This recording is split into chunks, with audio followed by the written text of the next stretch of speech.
ప్రేమ పేరుతో దగ్గరైంది. పెళ్లి చేసుకుందామని సూట్ కేసుతో ఇంటికి వచ్చేసింది. తీరా ప్రెగ్నెంట్ అని అబద్ధం చెప్పి పుట్టింటికి వెళ్లిన భార్య తిరిగి రాకుండా తన ఇన్‌స్టాగ్రామ్‌లో పెట్టిన ఒక ఫోటో చూసి ఆ భర్త గుండె ఆగిపోయింది. అసలు ఆ ఫోటోలో ఏముంది? ఈ కిలాడీ లేడీ వెనుక ఉన్న షాకింగ్ నిజాలేంటో తెలిస్తే మీ కళ్ళు బైర్లు కమ్మడం ఖాయం. స్నేహ అనే 25 సంవత్సరాలు ఉన్న అందమైన అమ్మాయి 2 ఏళ్ల క్రితం ప్రశాంత్ అనే యువకుణ్ణి ప్రేమిస్తున్నానని నమ్మించింది. మా ఇంట్లో మన పెళ్లికి ఒప్పుకోరు, నేను నీతో వచ్చేస్తా అంటూ సూట్ కేసు పట్టుకుని ప్రశాంత్ ఇంటికి వచ్చేసింది. తను నమ్మి వచ్చిన అమ్మాయిని ప్రశాంత్ హక్కున చేర్చుకొని అందరి ముందు ఘనంగా పెళ్లి చేసుకున్నాడు. వీరి కాపురం సాఫీగా సాగుతున్న సమయంలో స్నేహ తను ప్రెగ్నెంట్ అని ఒక గుడ్ న్యూస్ చెప్పింది. ఆ సంతోషంలో ఉన్న ప్రశాంత్తో డెలివరీ కోసం మా అమ్మగారింటికి వెళ్ళొస్తానని చెప్పి అక్కడి నుండి వెళ్ళిపోయింది. కానీ వెళ్ళిన దగ్గర నుండి ఆమె ఫోన్ లిఫ్ట్ చేయలేదు.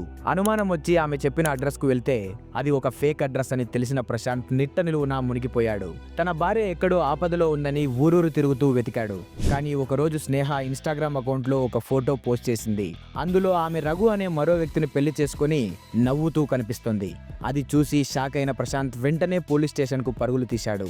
పోలీసులు ఆమెను అదుపులోకి తీసుకుని విచారించగా బయటపడ్డ నిజాలు విని పోలీసులు కూడా కంగుతిన్నారు. స్నేహకు ఇది రెండో పెళ్లి కాదు, ఏకంగా 4వ పెళ్లి. ప్రశాంత్ కంటే ముందే మహేష్ అనే వ్యక్తిని మొదట పెళ్లి చేసుకుని వదిలేసింది. తర్వాత బెంగళూరుకు చెందిన వెంకటేష్ ను రెండో పెళ్లి చేసుకుని ముంచేసింది. ఆ తర్వాతే మన ప్రశాంత్ ను ట్రాప్ చేసి మూడో పెళ్లి చేసుకుంది. ఇప్పుడు రఘు అనే వ్యక్తిని 4వ పెళ్లి చేసుకుని పారిపోవడానికి ప్లాన్ చేసింది. ఈమె స్టైల్ ఏంటంటే ప్రేమ పేరుతో దగ్గరవ్వడం, పెళ్లి చేసుకుని వారి దగ్గర నుండి లక్షల రూపాయలు నగలు వసూలు చేయడం, ఆ తర్వాత ఏదో ఒక అబద్ధం చెప్పి జంప్ అవ్వడం. పరువు పోతుందని ముందున్న ఇద్దరు భర్తలు కంప్లైంట్ చేయలేదు. కానీ ప్రశాంత్ ధైర్యంగా ముందుకు రావడంతో ఈ కిలాడీ పెళ్ళాం అసలు రంగు బయటపడింది.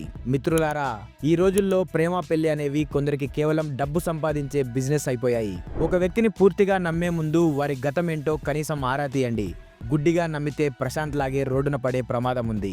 జాగ్రత్త. చూశారు కదా ఫ్రెండ్స్, ఈ కిలాడీ లేడీ గురించి మీరేమంటారు? మీ అభిప్రాయాన్ని కామెంట్ బాక్స్ లో తప్పకుండా తెలియజేయండి. ఈ వీడియో మీకు నచ్చితే వెంటనే లైక్ చేసి ప్రతి ఒక్కరికి ఈ వీడియోని షేర్ చేయండి. ఇలాంటి మరిన్ని పవర్ఫుల్ మరియు అవేర్నెస్ వీడియోస్ కోసం మన ఆర్ఈ ఛానల్ని సబ్స్క్రైబ్ చేసుకోవడం మర్చిపోకండి. నేను మీ Sainath, signing off, team RE.